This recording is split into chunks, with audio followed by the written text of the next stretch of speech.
La intensificación agrícola es un proceso que ocurre a nivel local y de paisaje.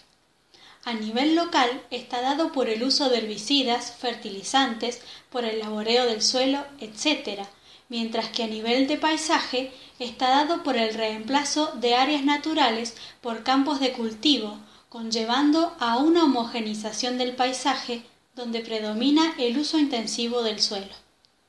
La intensificación agrícola ha sido la causa principal de la pérdida de especies de plantas en los campos de cultivo. Este efecto puede ser atenuado en los bordes de los campos porque la aplicación de agroquímicos es menos eficiente en esta zona y por la contribución de semillas de las plantas que habitan en el margen del cultivo. La pérdida de especies puede atenuarse aún más si el campo de cultivo está inmerso en un paisaje complejo, ya que las plantas localizadas en hábitats circundantes pueden dispersar sus semillas al campo de cultivo, manteniéndose así la diversidad local. Pero, ¿la pérdida de especies es al azar? La respuesta es no. Dentro de una comunidad, la intensificación actúa como un filtro ambiental, seleccionando especies con caracteres funcionales morfológicos y fisiológicos capaces de prosperar bajo esta presión ambiental. Esta nueva comunidad estaría representada por un menor número de especies y éstas serán morfológica y fisiológicamente más parecidas entre sí, lo que se conoce como pérdida de diversidad funcional. Esto puede ejemplificarse utilizando el fútbol. La comunidad inicial es un equipo con 11 jugadores, un portero, 4 defensas, 3 mediocampistas, 3 delanteros. Después de la intensificación, este equipo estaría conformado por 6 jugadores, 3 mediocampistas y 3 defensas, perdiéndose todos los delanteros y el portero. Si esto tiene graves consecuencias para un campeonato de fútbol, imagínense las consecuencias que tiene la pérdida de diversidad funcional en los ecosistemas agrícolas. Este efecto está más estudiado en la flora establecida, pero ¿qué pasa en el banco de semillas del suelo? El banco de semillas está compuesto por semillas y propágulos de plantas que se reprodujeron tanto en el mismo año como en años anteriores y que permanecen en estado de dormición.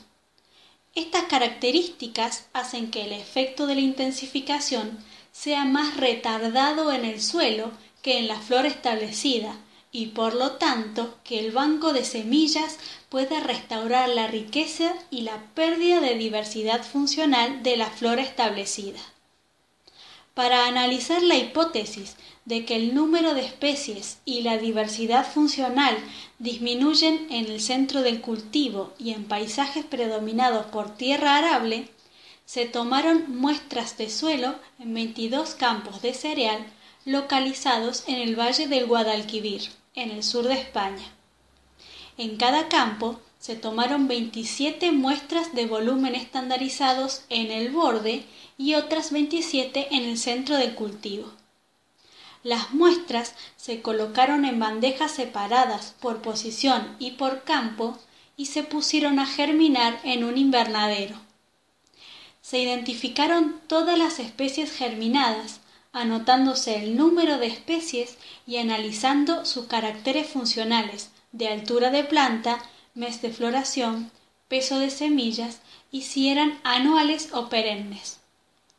Estos caracteres funcionales se combinaron para calcular la diversidad funcional con el índice de Rao. Este índice varía de 0 a 1, siendo 1 la máxima diversidad funcional. Como resultado, encontramos que el número de especies fue mayor en los bordes del cultivo que en el centro del mismo, y que la estructura del paisaje no influyó en el número de especies. La diversidad funcional fue muy baja, con valores cercanos a 0, y no respondió ni a la intensificación local ni a la del paisaje. Esto sugiere que décadas de intensificación ya han filtrado las especies que encontramos hoy en día, las cuales son funcionalmente muy similares y están bien adaptadas a la agricultura convencional. Las especies encontradas son anuales y más bajas que el cultivo, lo que les hace resistentes al manejo agrícola. Florecen entre la aplicación del herbicida y la cosecha y son de semillas livianas, lo que indica que son muy prolíferas.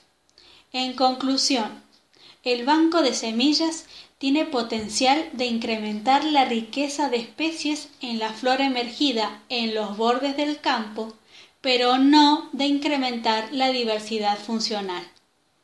En este ejemplo del fútbol, podría equivaler a tener un equipo conformado solo con el portero y los defensas.